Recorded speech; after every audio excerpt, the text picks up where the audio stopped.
Well, Holly, thank you so much for joining me on this episode of Linch with a Leader. It is an honor to have you. I'm excited to be here. I've seen it on my calendar and was counting down the days till we Well, get to that spend some time that together. makes my day. That's because you hadn't met me yet. So that's good. That's good. After you meet me, you might not be counting down the day so quickly. I can might get on your nerves a little bit going, hey, you mentioned the guy here I want to talk about. I love your story because it's such a varied story. You've had your hands in so many things. But take me back to Holly growing up. Some kids, they're strutting their stuff on playgrounds, and you're like, they are going to be a leader one day, or they're class president in second grade. They're taking over and getting kids extra milk at lunch. That wasn't your story, though, was it? Not at all. I would say, Mike, I've got a book on my bookshelf at home called Leo, the Late Bloomer. I Mm. sometimes feel like in a lot of areas in my life, it was a bit of a late bloom. But here's what I would say, and maybe some of your listeners can relate to this, Mike. I grew up in a home that experienced a lot of trauma. My dad just had a lot of issues and had some addiction issues that really just so impacted growing up for us, Mike, that I often will tell people will say, oh, well, did you have dreams? What did you want to be when you were growing up? And I would say, Mike, I really didn't have any. In Mm. many ways, we were in survival mode. And so I remember by the time I got to my senior year of high school, I mean, Mike, I wasn't even sure. Am I going to go to college? What am I going to study? I had never been in a leadership position, nothing. And I just through a miraculous intervention of God was able to go to a Christian university, Oral Roberts University. God just opened up the door for me to get to go there. And while I was there, Mike, someone who is still a dear friend of mine, her name was Connie Schoberg, gave me my very first leadership position. And Mike, I think sometimes I think how sweet of the Lord that, he knit us together in our mother's womb. Mm. He knows Mm. what we're capable of. He knows the ways that he has gifted us, the strengths that we have. But sometimes we just are in a place where we can't see it. Mm. And then sometimes God just brings somebody along our path that Connie opened a door for me, Mike, that I would not have tried to push and open that door myself, but she opened the door to that. And then as I began to step into that leadership role, I began to think, oh, I think I've got some intuition in this area. And it really was such a transformative moment for me. So, in many ways, in all the different things I've done in my career, I kind of look back at that pivotal moment, which, Mike, I'll say as I've gone throughout my life, when you think of things like that, doesn't it make you want every single day to say, God, please give me your eyes for other Mm. people? Because we just have, I don't know that she realized the impact that she was going to have on my life when she did that. So when she did that, as y'all have talked about it, because I know you've remained close friends, Yeah. did she say why? Did she say what it was about you that she called that out in you? She did. So what's interesting is the leadership position that she gave me was a resident advisor. Well, Mike, the year before, I had been the roommate of a resident advisor. That was about as close to leadership as I was going to get, to be the roommate of the leader. And so when Connie called me, in essence, what she said was, I've observed you, I've watched you. And Mike, in so many words, what she said to me was, Holly, you have what it takes. Mm. Mm. She saw something in me and kind of called it out. And she said, I believe that you have what it takes to be able to do this. And I find that so often, from the leadership position I had in college all the way up to the work that I do in corporate America, I think so many people are, it's almost like people walk around with this question mark over their head and they're wanting to know, does that leader have belief in them? Mm. Do Mm. they believe they have what it takes? And are they going to call that person? You know what it is, Mike? It's the difference between calling out and calling up. You know, sometimes people are going to call somebody out on something. I think as Christ followers in leadership, especially in the business arena, and I mean, even as educators in the sports world, whatever that might be, could God use us to call people up into something to fulfill their calling? So you think about, so there's a couple pivots off this I'd love to take. You think about that. Connie doesn't see that in you. You go on, you get your degree at Oral Roberts. You knew Christ at this point. You had a faith. What would look different about your life now if that conversation never happened? I believe, without sounding overly dramatic, Mike, I believe that she literally changed the trajectory of my life, because do you know how in scripture it tells us that without a vision, people perish? I think that I would have, like you said, I would have sort of figured out a degree. I mean, listen, we serve a loving God, and I'm sure that He would have looked after me and been very faithful to me. However, I believe God used her and it changed the trajectory. And now that I'm older, Mike, and I can look back on my life, I can see this thread of leadership. I've often described it this way, Mike. I think sometimes people feel very called maybe to a location, right? Some people have a long obedience in the same direction. They found a church, they're there for a long time. They are an educator in the system for X number of years. They found a business and they work in that same business for decades until they turn it over to a successor. And I have so much respect for that. I have often described it this way, Mike. I have felt like God has called me to a role as opposed to a particular place or industry. And I have been able to fulfill that leadership role in a variety of settings. And I think that it really started back with Connie. It's so funny. So I'm assuming, because I went to Liberty, so I'm assuming to get an ORU back then, you had to have a faith. You have a faith in Christ. When you discovered the leader in you, what did it do for your faith? What changed about your faith? Not God loved you more. We know that's not the case. But what happened in your faith and how your faith acted out when you began to see, okay, I think God can use me? What would you say? So one of my life verses all the way back from school. Now, Mike, I'm going to age myself. So when I was in college, the Message wasn't even around, but we really liked the Living Bible because it said verses in very everyday language. Yep. And this is the verse that I clung to in college. Proverbs 3, 5, and 6 in the Living Bible says this: in everything you do, put God first, and He will direct you and crown your efforts with success. And I often, if people ask me, Holly, kind of what's been your life philosophy? I'm like, that, because I'll tell you what leadership did, Mike, is it drove me to my knees. I actually talked with a group about this yesterday. I was out in Colorado talking to a group of leaders. These were people that work in a faith-based nonprofit. And I said, when I began to step into leadership, it drove me to my knees because I knew that I did not, just Holly on my own, Mike, I did not have what it took.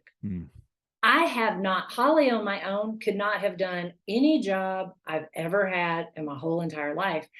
But when it causes this greater dependence upon the Lord, and I began to whisper a prayer to the Lord every day, Mike, God, give me the wisdom, discernment, and favor I need to fulfill your calling today.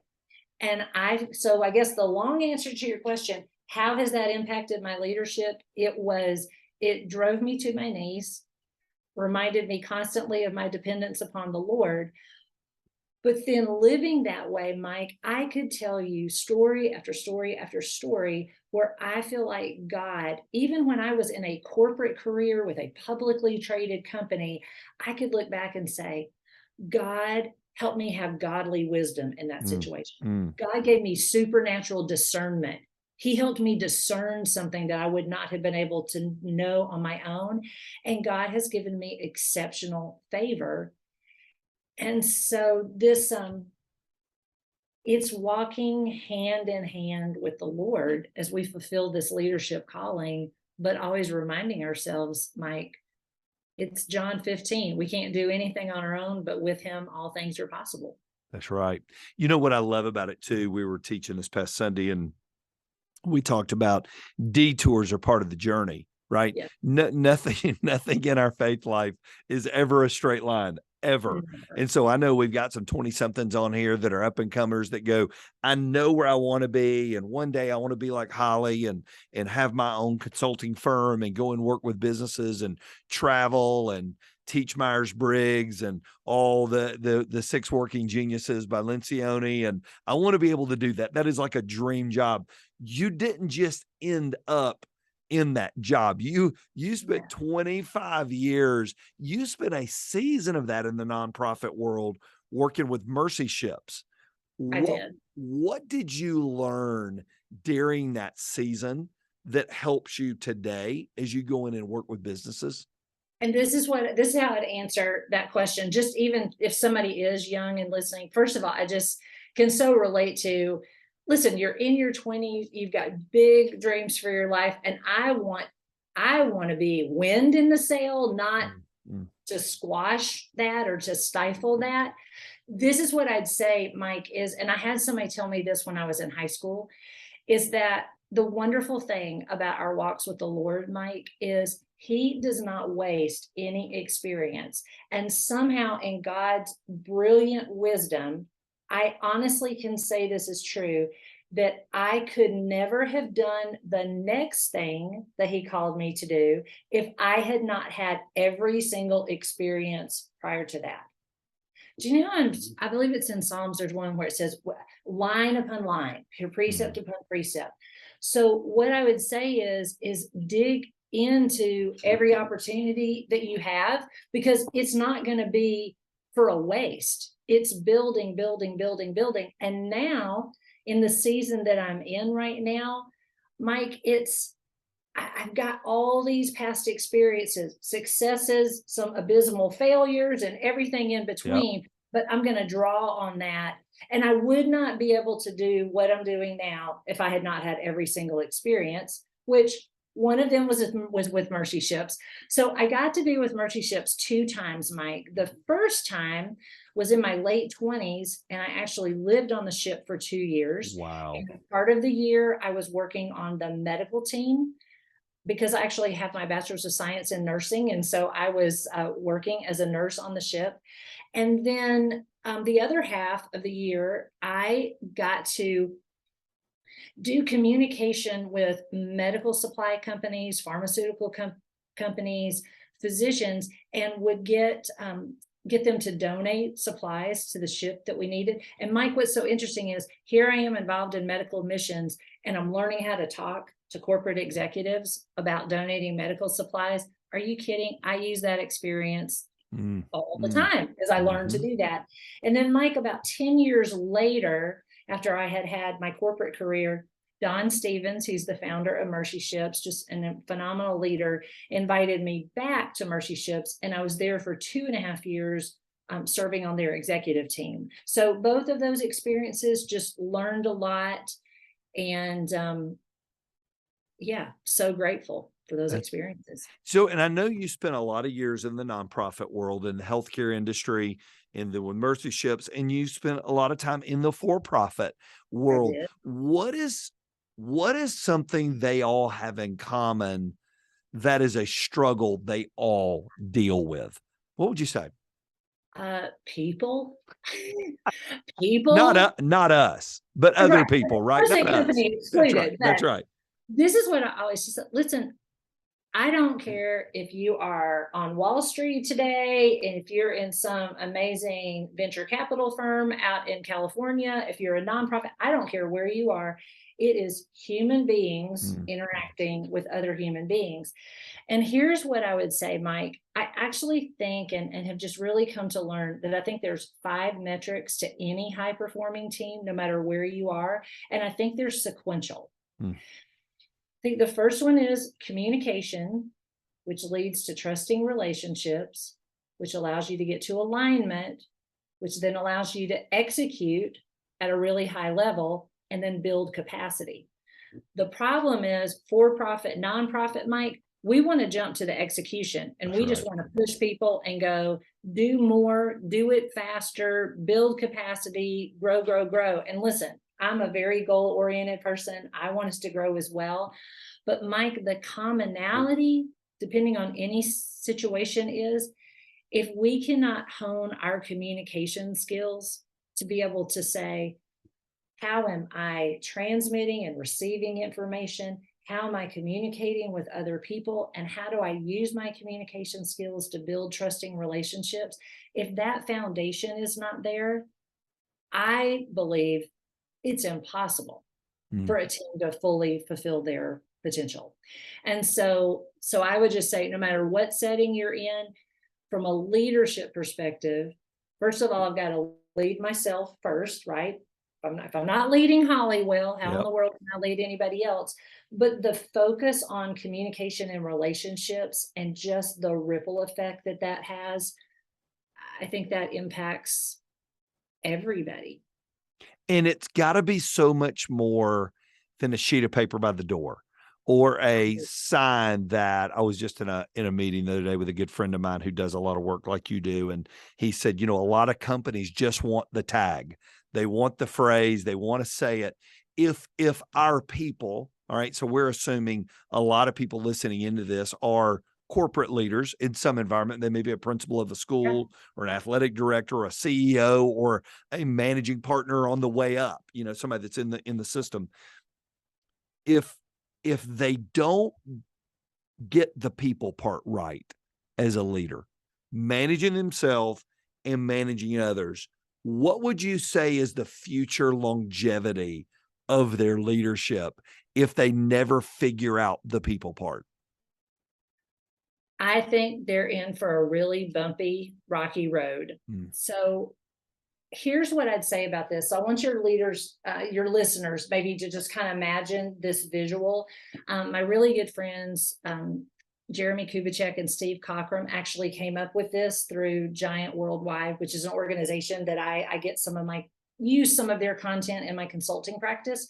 But I think this will answer the question that you just gave me. I want you to think about this. If you think of this vertical axis of support, are you a leader that it's natural for you to give a lot of support? You're a cheerleader for the people on your team, or are you just like, hey, you're getting a paycheck, do what you need to do, let's everybody just kind of buck up and get your job done, right? yep. Uh, there's this whole thing from very high support to very low support. If you look at a horizontal axis, let's look at challenge.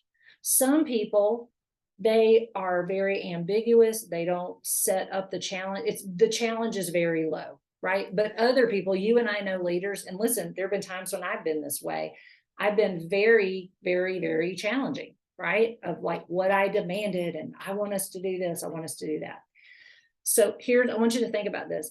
In this lower quadrant, Mike, if I'm a leader that I'm constantly challenging, I'm trying to push, we need to execute, we need to increase our capacity, we need to grow, but I do not know how to calibrate that with high support, then what happens, Mike, is I unwittingly create a dominator culture. Mm, And you get a whole lot of stuff done, but people do it because they're either afraid of you or they feel manipulated by you.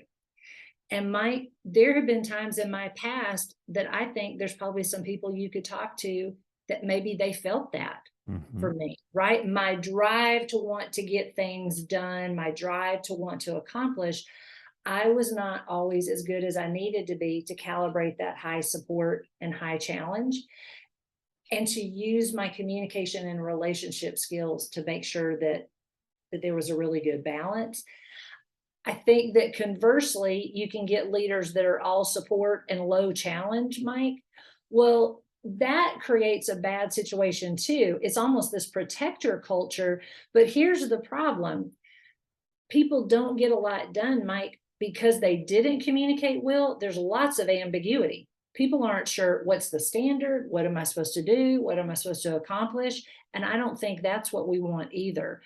But I think, Mike, if you and I looked back and we thought, whether it was our Burger King boss in high school, or a coach, or a teacher, or a boss that we currently have, the very best leaders have learned how to calibrate high support and high challenge. That's good. To empower their people and liberate them to be their very best selves. And I would make the argument, Mike, that if I'm going to calibrate high support and high challenge, I do that through my words, through my communication, through my actions. Think about it. If I want to be able to bring high challenge to someone, if I have not done the work to establish a really strong, trusting relationship, it's going to be very, very hard for that person to receive that challenge.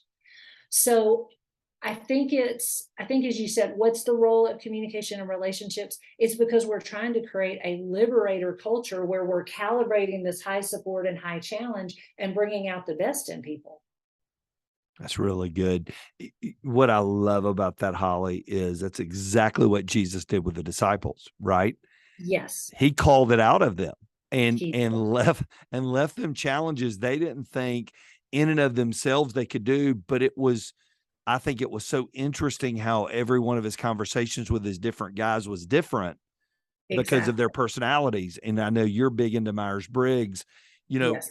If as a leader, we don't understand their communication style, how they receive feedback, or are they going to sit and ponder it? Do they give me an immediate answer? That's really, really, really good stuff there. Yeah. Trust, I know, is a piece of that. Lencioni writes so much on trust. Exactly. How is trust as a leader? What's a tip you would give somebody in building trust within their teams, both with them to the team and the team with each other? Yeah. So here's one thought. And again, Mike, I would say, if you and I had longer or just could sit and talk, and even with listeners, I would tell them, I can give you some examples in my life and my career that I did this really, really well. But I want to be really honest with you. I could also tell you situations where I did not do this well. Right? Yep. So we're all learning and we're all growing and we're all developing. And so I think that the thing that I love about Jesus, you mentioned him, he calibrates high support and high challenge with us too. And he's always calling me up, helping me learn and lead. So I think I wanted to say that because I want to make sure, Mike, sometimes I think you hear from leaders on different podcasts and things, and they're kind of come from this place like they just got it all figured out. I'm just going, everybody that's listened to this, this is not somebody that's got it all figured out. I've done it really well. That's and I've right. done it not so well. But as I look back and can evaluate, here's a thought about building trust. I think that people want to be with a leader that they know is fighting for their highest possible good. That's good. Because so let's go. Okay, that sounds kind of like a cliche. What does that actually mean? Well, if I'm fighting for your highest possible good, is number one, it's what we said before. I'm going to call you up, right? Not call you out. I'm going to give you opportunities. I'm going to be focused on your growth. I'm going to be a person that speaks belief in you. But what I'm also going to do, Mike, if I'm fighting for your highest possible good, is if I see a pattern or a tendency that's undermining your credibility or undermining your influence, then what does the Bible teach us? It says to speak the truth in love. So I'm going to find a way that I'm going to be able to do that. Because here's the thing, Mike, I think that to be on the other side of us, if people say, the leader that I have tells me the truth, then what happens, Mike, is when that leader gives you a compliment, you go, I can take that compliment to the bank. That's because right. they wouldn't tell me if they didn't think that was true. But I don't have to worry that this leader is like piling up all these things that they don't like about me. And then all of a sudden I'm going to be hit with a surprise, or I get this annual review and they're going back and telling me about something they didn't like what I did 6 months ago. Right. It just like obliterates trust. Right. So you want to be somebody that says, I can trust what that person tells me. If they gave me a compliment, I can take it to the bank. if something isn't going wrong, if I'm not performing well, if I'm not meeting a standard, they are bringing that to my attention. They're helping me to understand that. And Mike, once you bring something to somebody's attention, then you continually notice. And if you begin to see you've grown, I noticed you do better, you're actually recognizing that, right?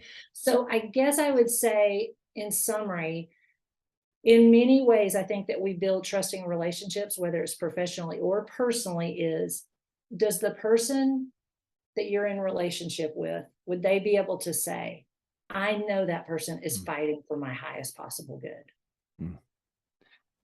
Let's say a leader sits and you're sitting across, you've come in to do a team environment, which I know happens a lot. You meet with the team and then the CEO pulls you off to the side and you're in their office and they go, Holly, I haven't done that well. I have failed probably more in that category than in any of the other categories. What would you tell them would be some first steps to building that back with their team? I think that it's going to take some appropriate vulnerability, Mike, because it's, well, let me step back from that. I'd say, number one, if that leader told me that, the first thing I would say to that leader is, I would say, I commend you for being willing to even look at yourself. That's a pretty powerful thing when you're willing to kind of hold up that mirror and be able to say, okay, let me take an honest assessment of myself. And it takes a lot of courage to do that. So I would say, first of all, I commend you for even being willing to ask the question. And then second of all, I remember years ago, Mike, that I worked in a corporate environment, and one of our core values as a company was manage by fact. And I have really carried that with me. And I think on a real practical level, probably one of the things I might recommend is that that leader pursue doing some type of 360 review and to really be very, very candid. And I work with a lot of leaders and I do this kind of work, and I get them to say, hey, I'm asking you to participate in this 360 review, and I want you to hear from me. I am asking for your candid feedback. As I've evaluated my leadership, I know there's things that I'm doing that are really helpful, and there may be some areas that I have a blind spot or I could be better, and I'm only going to get better if I get feedback and invite that feedback. I want to hear it. Then Mike, do that 360 review, whatever way you can to be able to get feedback. Then you've got to be able to sit and look at that and go, what are the themes, right? What are the issues? What are people experiencing, right? You've heard it. A lot of people say it these days, asking the question, what does it feel like to be on the other side of me? That's right. You need to be able to ask that and get the answer. But Mike, here's where trust begins to get built, is you ask for the feedback and then you actually follow up and you say, thank you so much for this feedback. Here are some things that I have learned. I'm doing this and I think this is helpful, and I want you guys to know I'm going to try to do more of that. But these are some areas that it looks like I need to pay more attention to. And so here are some specific things that I'm going to be working on. Do you see, if somebody said, you actually invited my feedback, you listened, you actually told me this is what I'm going to do to work on it, and then you actually follow through, I just think that people will respond to that, Mike, because I think at the end of the day, all of us know we're all a work in progress. But I think when somebody has an appropriate level of vulnerability, authenticity, and willing to say, I'm going to grow and I'm going to pursue your feedback to do that, I think it's a really powerful way to begin to rebuild trust. And the second thing I would say, Mike, is sometimes I work with leaders and they're going, okay, I figured it out. This is a problem. This is what I'm going to do. I'm going to solve it. And sometimes I say, hey, listen, people's perception of you was developed over a fairly long period of time. You can't come back and say, well, I really handled myself much better in that meeting, or I did staff meeting a Yep. whole lot better. And because everybody doesn't just like shout hallelujah that you've changed after you did it once, I'm like, you might have to do that 37 times. And then people go, oh, she was serious. Mm. She's actually changed. So I would say, get the feedback, be responsive to it, and then be very consistent in your actions that are working to build trust. And instead of getting frustrated or disappointed when people don't just automatically, maybe open their door completely to you again, just know it's going to take some consistency and some repetitive behavior, and it's worth it. I totally agree. And I think that's incredibly well said. And I think that's where we find ourselves, because we're all a work in progress. You never make it in leadership. You never get there, right? You just never get there. It's always like this carrot out in front of us that we keep getting. Now we may reach seasons that we're able to help people, but it doesn't mean that we're finished. You brought up something. I was listening to one of your talks. It was on YouTube, and it was so good. And you talked about these leadership voices, and you said there's 5 key voices that we all have.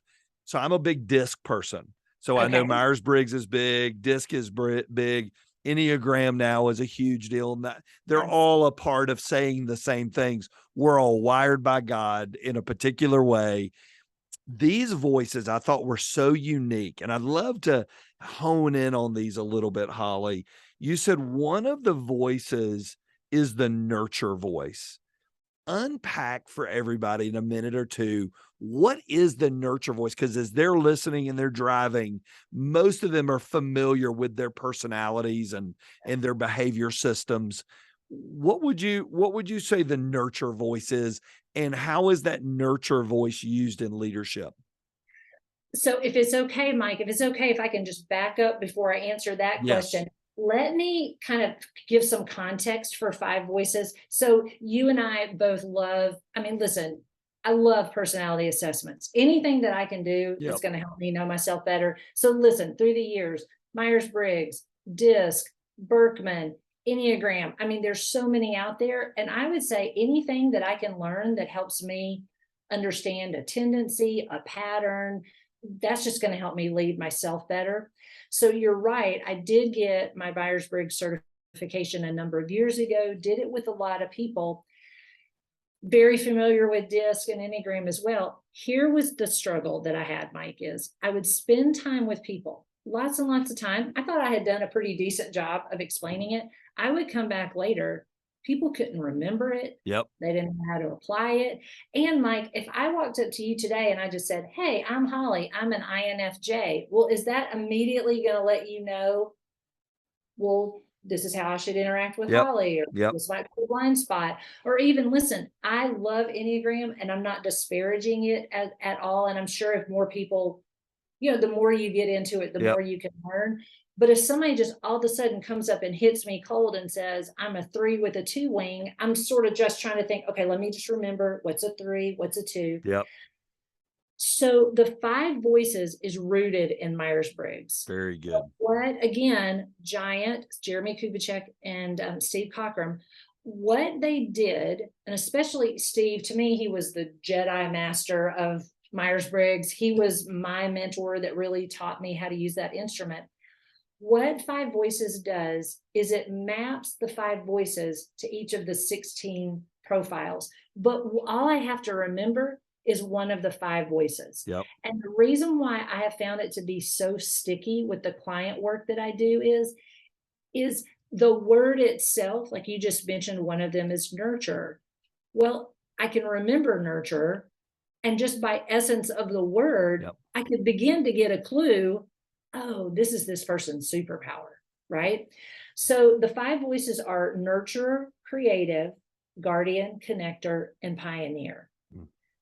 And so, yes, Mike, you and I could talk and you could go, oh, well, I think that equates to this on DISC, or that equates to this on Enneagram. And I would say, yes, so maybe it just validates what you know. The reason why I use it so much is it sticky? Yep. It helps people remember. So with that as a context, here's a couple of things to know. The nurturer is the champion of people, relational harmony, and values. This is the person on your team or the leader that filters every decision they make through people. Yep. Nurturer does not mean you're a female and you lead a preschool. All right. I don't like that. We don't want to stereotype that. A man could be a incredibly strong leader and a nurturer. But what I know about that leader is he or she filters their decisions through how will people be impacted? How are people going to feel about this? And that they feel most comfortable when they're making decisions rooted in values, and that they are creating a culture where relational harmony is deeply valued. Yep. I love that. And I love that because you don't know how bad you need nurturers on teams till they're gone. Because as you were going through it, and I was listening to you yesterday, all I could think of, I'm a disc trainer. And so in my training, there's a certain grouping, and I always say they are glue. When they're on your team, they bring all these wandering parts. Exactly. They're the glue that brings them together. And all I could think of, that's the nurturer. That was really good. Really good. They are. If you want me to, so the creative is the champion of innovation, future thinking, right? This is the person, this is the ideas person, right? It doesn't mean creative, doesn't mean artistic. Creative happens to be my foundational voice, and I can't draw a straight line. It is someone that is always thinking, kind of the mantra of the creative is, what does better look like? Right? So they're just constantly thinking, here's an idea. Could we do this? How would this look better? Right? Very, very creative problem solvers. The guardian is the champion of due diligence, systems, and processes, right? The guardian is that person on the team that says, hey, creative, that's an amazing idea. Here's the 67 things that have to happen in this sequence for that idea to come to life, right? And they're thinking through, are we doing things where there's a replicable system and process that we can grow? The connector is a very forward-thinking person, similar to the nurturer. It is all about connecting with people, but the connector is all about these relational networks. They just seem to have the capacity to be able to manage a lot of relationships, connect people to their passions, rally people to a great cause. They tend to be very persuasive and inspirational communicators. And they also are the champion of internal collaboration. They're the ones that can rally and galvanize a group. Come on, team, we can do it. We're gonna get it done. And then finally, the pioneer. You can imagine, just even hearing the word. This is this champion of strategy, right? A focus on results, right? This is that person that has peered out into the future. They've been able to see. I often compare the pioneer to, if you study history and you think about Lewis and Clark, right? Those explorers were sent out. But Mike, what they did so beautifully is they drew what they saw. They brought back artifacts. And in essence, they were saying, we've seen what's out west and it's amazing. Now you all come. And they wanted to rally people to go to what they had seen. And that's really that pioneer. That's so good. Is there a test that you guys give out on this? And where can people get that? There is, and it's actually complimentary, and I would love for your listeners to do it. I'll say it, and then Mike, maybe in the show notes, I'll give you the link. Perfect. But if you're listening and or happen to want to jot it down, you would just say www.giant.tv/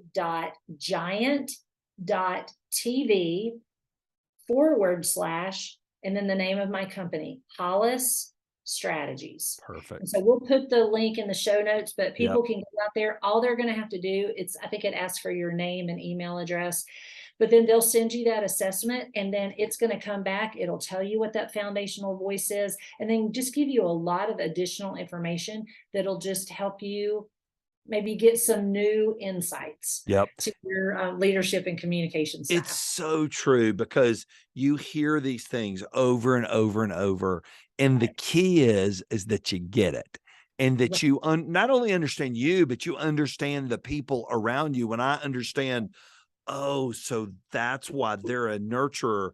They don't like big environments. They want to huddle up and get 2 or 3 close friends. I'm a connector. So my relationships may not always run as deep, but there's always somebody I might know in a city. And so it's just the way, it's just so funny. It's just how you're hardwired. Exactly. It But you is. know what, Mike? When people will embrace this, the question I often will ask leaders is this: what would it look like if every voice around your table felt heard, Mm, valued, and appreciated? mm. What would happen? Now, I think you noticed I did not say, and we all agree. That's My right. business mentor says to me, Holly, the only decision that a leader should make by consensus is where are we going to eat lunch today? Yep. Right? Where consensus is not the goal. But think about it. If I have created an environment that every voice around my table would say, I was heard, because think about it, Mike, a lot of people are speaking. Just because you're speaking does not mean you were That's right. heard. That's right. Those are not synonymous, but I was heard. There was some weight given to what I had to say. Somebody was interested in my perspective. They placed a value on that. They might vehemently disagree, but they could at least say, but that's an interesting perspective. I can have an appreciation for that. I can have a respect for that. Mike, when a leader is able to do that, this is the power of it. Is because at some point that leader is going to have to land the plane and make a decision. Mhm. If everyone, quote unquote, around the table thought their opinion was heard, it was valued, respected, there was an appreciation, the leader might decide to go in a different direction, but people can still get on board and move forward because they thought, but there was weight given to what I had to say. I kind of understand the context. I understand why the decision was made. Now I'm going to lock arms and we're going to go out there and get this thing done. What happens is if a leader does not do that, then they have what Pat Lencioni calls is artificial harmony, Yep. right? They didn't really wrestle. People didn't really feel like they were heard. So what happens is you leave the meeting and the leader thinks everything's in good shape. But in essence, everybody's having all these sidebar conversations going, yeah, we'll see how that works out. And there's skepticism, cynicism, and we don't want that. We're not trying to get everybody to agree, but we are trying to make sure, is every voice around the table heard? Does it weigh into our decision making? And then are we able to lock arms and go forward? This is gold. And I want you to know that number one, you're making a difference in the environments God's placing you in. But today, I think there's probably a lot of new people that are exposed to you and what you're doing. God has uniquely equipped you. God has uniquely designed you, put you together, used your experience. We say a phrase, it's so funny when you said it earlier. We say a phrase almost on every episode and probably almost on every Sunday at my church. God never wastes our time and he never wastes our experiences. And there's no doubt about it that God has uniquely put you in this world. Mhm. When Thank Connie called that out of you for that position, you. God tapped her on the shoulder to tap you on the shoulder. She was obedient. You were obedient. What do you pray is the mark that you make on this world that God created you to make? He may not have created everybody to make. Walking into hotel conference rooms, walking into boardrooms, walking into CEOs' offices. What do you think is the creative thing that God meant for you to make and the difference for you to make that maybe nobody else was called to make? What would you say? I don't know if it's completely unique, but if we're talking about assessments, if anyone's familiar with Strengths Finder, one of my top strengths, Mike, is developer. And so I can go back and I can see this thread in my life that I, my hope and my prayer, Mike, is that there are people that are out there today that they themselves are in leadership positions, they're flourishing in their career, and at some point my life intersected with them, and that I helped launch them in their leadership Mm. journey. I encouraged them, I helped equip them, I believed in them, and that now they're fulfilling their purpose. It's that whole piece, that kind of that whole piece of developing. And I think the last thing I would say, Mike, is back when I was in college, a woman came to our church and just was praying over me. And she said, Holly, as I pray for you, I just get the sense that in your life, God is going to use you to bring healing to Mm. other people. Mm. And Mike, when I got my nursing degree, that happened in a very literal sense. Yep. But then as I've gone on and done other things in my career, I believe at the heart of what I do, it's bringing healing to relationships. It's bringing healing into a team. Can that team actually function at a higher level? Can there be reconciliation, right? And redemption in situations? You were talking about, what does a leader do that they feel like they've kind of obliterated a lot of their trust, and how can they rebuild that? I want to feel like in some way, God used me to bring healing and wholeness to other leaders, to teams, and to companies, because I think that's so much the heart of our Heavenly Father.